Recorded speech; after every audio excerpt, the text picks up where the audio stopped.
નમસ્કાર વિદ્યાર્થી મિત્રો, આગળના લેક્ચરની અંદર આપણે સમજાઈ ગયા. હવે આપણે ટેક્સેશનની અંદર પ્રેક્ટિકલ નંબર 19 જોઈશું, જેની રકમ તમારી સ્ક્રીન પર છે. પહેલાં તો આપણે એક વખત એની રકમ જોઈ લઈએ.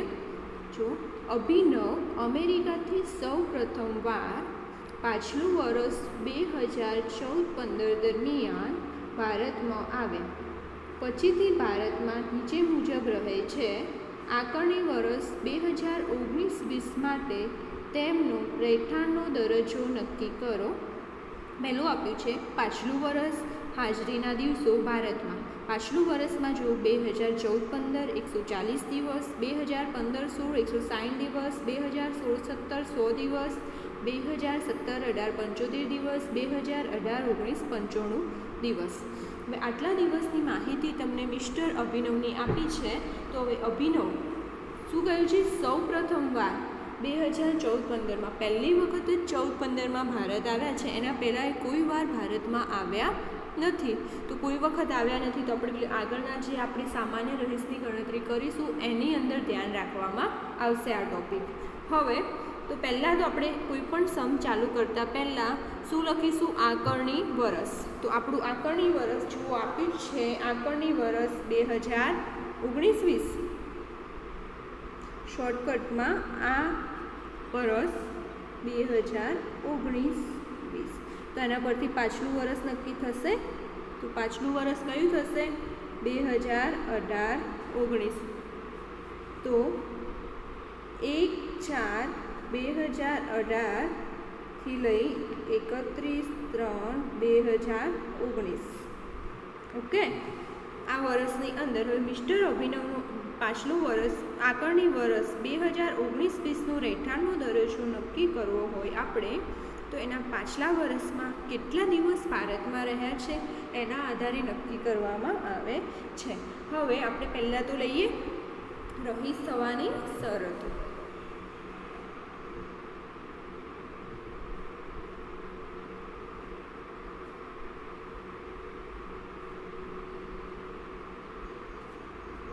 રહીશ થવાની શરતો.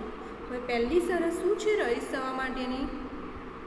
આપણે ઘણા બધા સમમાં શીખી જ ગયા છે, તમને યાદ જ હશે, અને યાદ ના હોય તો પણ આ શરત તમારે ગોખવી પડશે. આ ચેપ્ટરમાં કમ્પલસરી છે. બે આની શરતો રહીશ થવા માટેની અને બે શરતો છે સામાન્ય રહીશ થવા માટેની.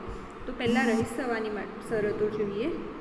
તેઓ પાછળના વર્ષ 2018-19ની અંદર 182 દિવસ કે તેથી વધુ દિવસ ભારતમાં રહેલા છે. ક્વેશ્ચન માર્ક કે 182 દિવસ કે તેથી વધુ દિવસ. શું કહે છે? તેઓ પાછલું વર્ષ 2018-19 એટલે કે 18-19ની અંદર ભારતની અંદર 182 દિવસ કે તેથી વધુ દિવસ રહેલા છે. તો જુઓ, પાછલું વર્ષમાં આપણને સ્ક્રીન ઉપર જ આપી છે માહિતી. 2018-19માં કેટલા દિવસ રહેલા છે? 95 દિવસ. તો આન્સરમાં શું આવશે? ના. હવે જોઈએ મિસ્ટર અભિનવ પહેલી શરત પૂરી ના કરતા હોય તો સામાન્ય રહીશ થવા માટેની આપણે કઈ શરત લેશું? બીજી શરત આવશે. તો બીજી શરત શું છે? તેઓ પાછળના વર્ષમાં 60 દિવસ એટલે કે 2018-19માં 60 દિવસ ભારતમાં રહેલા હોય અને એના પછીના 4 વર્ષની અંદર 365 દિવસ ભારતની અંદર રહેલા હોવા જોઈએ. તો હવે આપણે લખીએ, તેઓ પાછળના વર્ષ 2018-19માં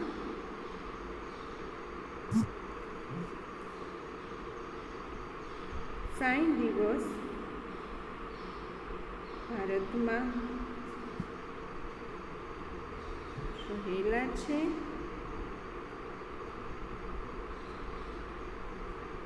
અને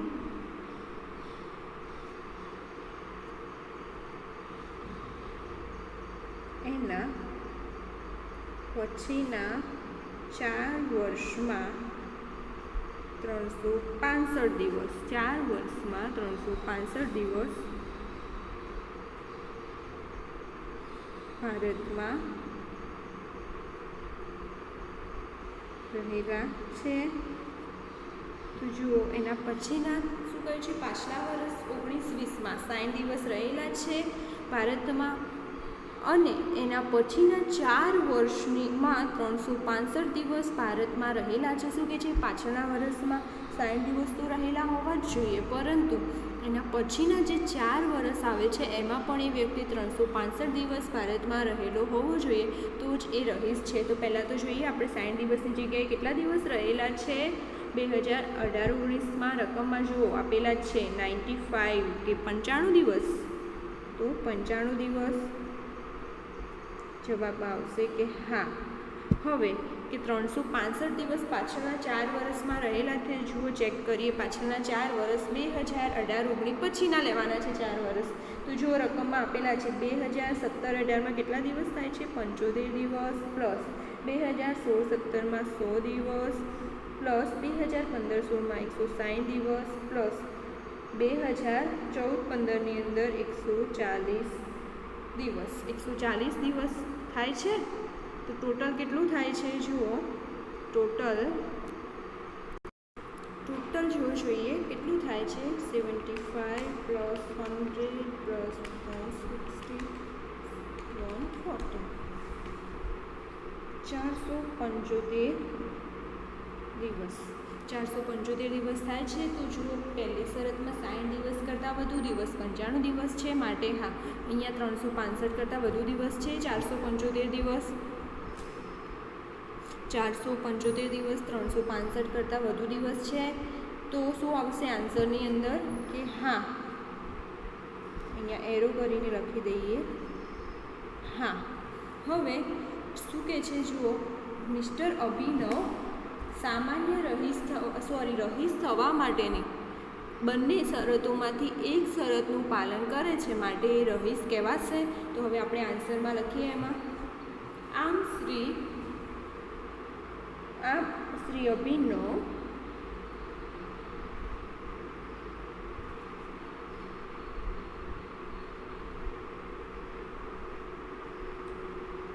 રહીશ થવા માટેની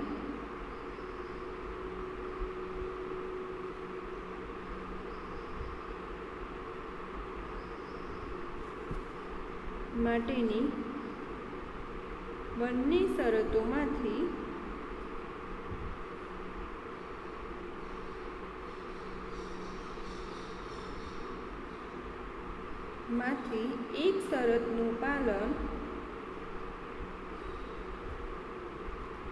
એક શરતનું પાલન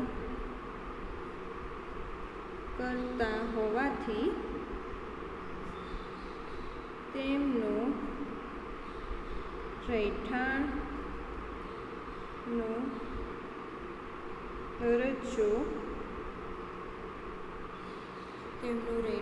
દરજ્જો રહીશ છે.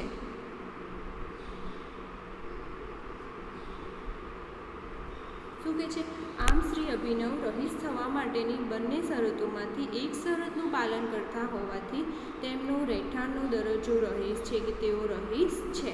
હવે આપણે જો મિસ્ટર અભિનવ રહીશ છે, તો હવે આપણે શું ચેક કરીશું કે સામાન્ય રહીશ છે કે નહીં. તો ચલો જોઈએ સામાન્ય રહીશ થવાની શરતો.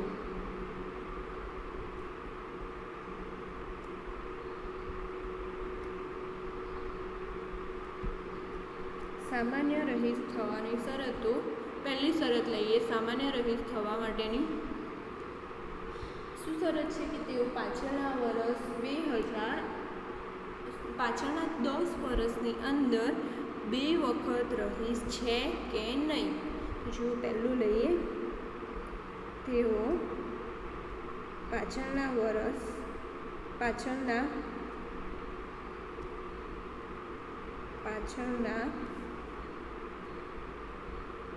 10 વર્ષની અંદર 2 વખત રહીશ છે. તો આન્સરની અંદર શું કહે છે કે તેઓ પાછળના 10 વર્ષની અંદર 2 વખત રહીશ છે. તો ચલો હવે આપણે જોઈએ. પહેલાં તો કેલ્ક્યુલેશન કરવું પડશે આપેલી માહિતી ઉપરથી. તો પહેલાં બનાવી દઈએ. પાછલું વર્ષ ભારતમાં રહેઠાણના દિવસો અને રહીશ અને બિન રહીશ અને બિન રહીશ કોલમ બનાવી દઈએ.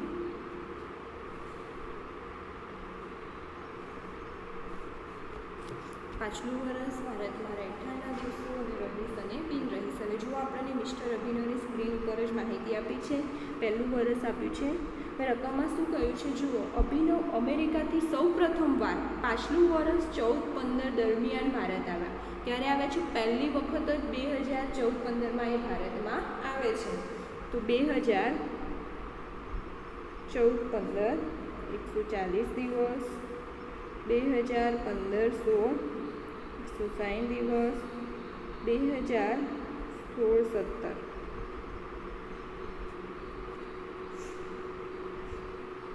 100 દિવસ, 2017-18 75 દિવસ, 2018-19 એટલા 95 દિવસ. 1 બાય 1 લઈશું. હવે આમાં તો આપણે 2018-19ની તો ગણતરી કરેલી જ હતી. તો એમાં તો શું આવશે કે હા એ રહીશ છે. તો એના આગળના વર્ષ જોઈએ. 2017-18માં ભારતમાં અભિનવ કેટલા દિવસ રહ્યા છે? 75 દિવસ. 2017-18માં 75 દિવસ ભારતમાં રહ્યા છે. તો હવે આપણે પહેલી શરત જોઈએ કે તેઓ ભારતમાં પાછલા વર્ષ દરમિયાન 182 દિવસ રહેલા છે. જુઓ 182 દિવસ રહેલા છે? ના, નથી રહેલા. તો હવે આપણે જોઈશું બીજી શરત. તેઓ પાછળના વર્ષમાં 60 દિવસ ભારતમાં રહેલા છે. તેઓ પાછળના વર્ષમાં 60 દિવસ ભારતમાં રહેલા છે. કેટલા દિવસ રહેલા છે અભિનવ? 75 દિવસ. તો કે હા 60 દિવસ રહેલા છે. અને એના પાછળના 3 વર્ષમાં 365 દિવસ. પાછળના કેટલા વર્ષ? 3 વર્ષમાં 365, 4 વર્ષમાં 365 દિવસ. પણ આપણને કેટલી માહિતી આપી છે? 1, 2 ને 3 યરની જ આપી છે. તો કેટલા દિવસ થાય છે? જુઓ 200, 300 અને 400 દિવસ. કે પાછળના 4 વર્ષમાં કેટલા દિવસ થાય છે? 400 દિવસ. તો 365 કરતાં કેટલા દિવસ વધુ થાય છે? 60 દિવસ પણ રહેલા છે અને 365 દિવસ પણ રહેલા છે. તો અહીંયા શું આવશે આન્સરમાં? હા. હવે એના પછીનું વર્ષ લઈએ. 2016-17. 2016-17ની અંદર પહેલી શરત જોઈએ કે તેઓ પાછળના વર્ષ એટલે કે 2016-17ની અંદર 182 દિવસ કે તેથી વધુ દિવસ રહેલા છે. તો કેટલા દિવસ રહેલા છે અભિનવ? 100 દિવસ જ રહેલા છે. 182 દિવસ નથી રહેલા. તો કે ના. તો હવે અથવા કે એના ઓરમાં બીજી શરત છે કે તેઓ પાછળના વર્ષ 2016-17ની અંદર 60 દિવસ ભારતમાં રહેલા છે. હા. કેટલા દિવસ રહેલા છે? 100 દિવસ એટલે કે 60 કે તેથી વધુ દિવસ રહેલા છે. બરાબર છે.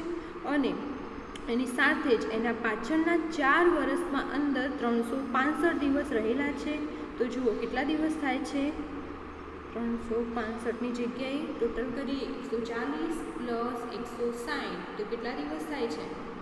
300 દિવસ. તો કેટલા દિવસ રહેલા છે? 365 કરતાં ઓછા દિવસ રહેલા છે. તો પહેલી શરત 182 દિવસવાળી પણ પૂરી નથી કરતા મિસ્ટર અભિનવ. અને બીજી શરત 60 દિવસ રહેલા છે પરંતુ એની સાથે જ પાછળના 4 વર્ષમાં 365 દિવસ નથી રહેલા. કેમ કે 2014-15માં રકમમાં આપેલું છે કે પહેલી વખત જ ભારતમાં આવે છે. માટે પાછળની 2 વર્ષની માહિતી 300 દિવસ જ થાય છે. તો અહીંયા આન્સરમાં શું આવશે? રહીશ કે બિન રહીશમાં? ના. હવે જોઈએ 2015-16. તો જો 2015-16માં કેટલા દિવસ ભારતમાં રહેલા છે મિસ્ટર અભિનવ? 160 દિવસ. તો પહેલી શરત જોઈએ કે તેઓ પાછળના વર્ષમાં 182 દિવસ ભારતમાં રહેલા છે, તો અહીંયા શું આવશે આન્સરમાં કે 182 દિવસ તો નથી રહેલા. કેટલા દિવસ? એનાથી ઓછા દિવસ રહેલા છે, 160 દિવસ. 182 દિવસ કાં તો એનાથી વધુ દિવસ હોવા જોઈએ. હવે બીજી શરત, તેઓ પાછળના વર્ષની અંદર 60 દિવસ ભારતમાં રહેલા છે. જુઓ કેટલા દિવસ રહેલા છે? 160 દિવસ. તો 60 દિવસ કરતાં વધુ દિવસ હા રહેલા છે, પરંતુ એની સાથે જ પાછળના 4 વર્ષમાં 365 દિવસ રહેલા છે. તો ઓનલી કેટલું? 1 વર્ષનું જે આપ્યું છે આપણને, કેટલા દિવસ રહેલા છે? 140 દિવસ ભારતની અંદર રહેલા છે, 365 દિવસ નથી રહેલા. માટે અહીંયા શું આવશે? એવું બિનરહીશ આવશે. તો આન્સરમાં આવશે કે ના, કે બિનરહીશ. રહીશ અને બિનરહીશની અંદર કે નથી, રહીશ બિનરહીશ છે, રહીશ નથી. હવે જોઈએ 2014-15ની અંદર. તો પહેલાં જોઈએ એમાં કેટલા દિવસ ભારતમાં રહેલા છે? 140 દિવસ. તો પહેલી શરત કે તેઓ પાછળના વર્ષની અંદર 182 દિવસ કે તેથી વધુ દિવસ ભારતમાં રહેલા છે. 182 દિવસ કે તેથી વધુ દિવસ રહેલા છે? ના, 182 નથી રહેલા. કેટલા રહેલા છે? 140 દિવસ. બરાબર છે. હવે બીજી શરત જોઈએ કે તેઓ પાછળના વર્ષમાં 60 દિવસ ભારતમાં રહેલા છે. હા, 60 દિવસ રહેલા છે, પરંતુ એના પછીના 4 વર્ષમાં 365 દિવસ રહેલા છે. તો એ તો 2000 અભિનવ રકમમાં જુઓ કે 2014-15માં પહેલી વખત જ ભારતમાં આવે છે. કેટલી વખત આવે છે? પહેલી વખત જ ભારતમાં આવે છે. તો એને આગળ તો ક્યારેય ઇન્ડિયામાં આવ્યો જ નથી એ વ્યક્તિ ભારતમાં. ક્યાંથી 365 દિવસ રહેલો હોય? તો કે ના. તો એ અહીંયા પણ બિનરહીશ છે. હવે જુઓ આપણને બધા વર્ષની માહિતી મળી છે. 2014-15માં મિસ્ટર અભિનવ બિનરહીશ, ના એટલે બિનરહીશ.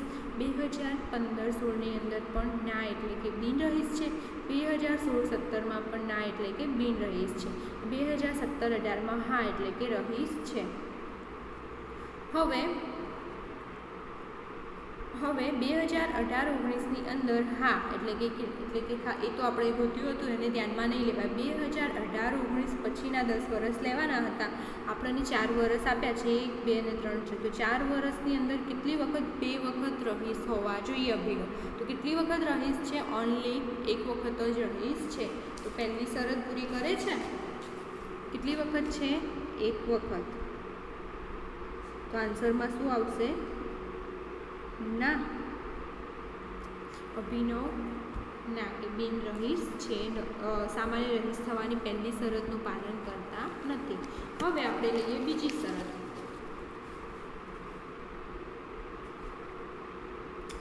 તેઓ પાછળના 7 વર્ષની અંદર 730 દિવસ ભારતમાં રહેલા છે. શું કહે છે? કે તેઓ પાછળના 7 વર્ષની અંદર 730 દિવસ ભારતમાં રહેલા છે. કેટલા દિવસ? 730 દિવસ ભારતમાં રહેલા છે. તો જુઓ આપણને કેટલા વર્ષની માહિતી આપી છે? 1, 2, 3, 4 ને 5. 5 વર્ષની માહિતી આપી છે મિસ્ટર અભિનવની. તો મિસ્ટર અભિનવની 5 વર્ષની માહિતી આપી છે. તો હવે આ તો 3 વર્ષ, આ વર્ષ તો લેવામાં નહીં આવે, એના પછીનું વર્ષ લેવામાં આવશે, 18-19 પછીનું. તો જોઈએ કેટલા દિવસ થાય છે? 104 દિવસ પ્લસ 160 પ્લસ 100 પ્લસ 75. કેટલા દિવસ થાય છે? 475 દિવસ. તો અહીંયા લખશું આપણે 475 દિવસ. તો આન્સરની અંદર શું આવશે? ના.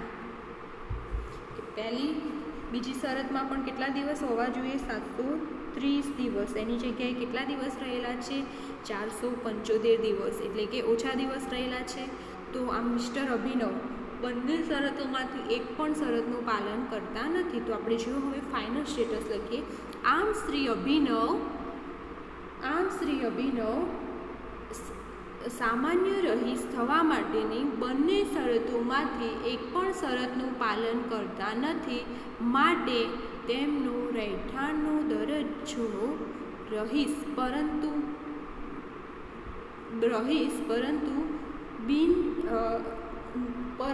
સામાન્ય રહીશ નહીં એનો કહેવાશે. તો ચલો લખીએ આપણે. આ તમારો ફાઇનલ આન્સર થશે. આમ શ્રી અભિનવ સામાન્ય રહીશ થવા માટેની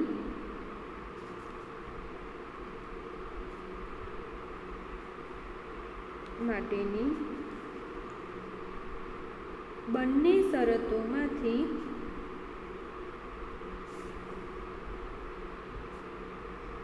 એક પણ શરતનું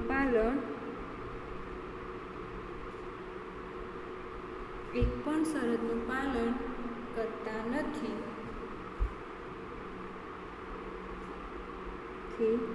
માટે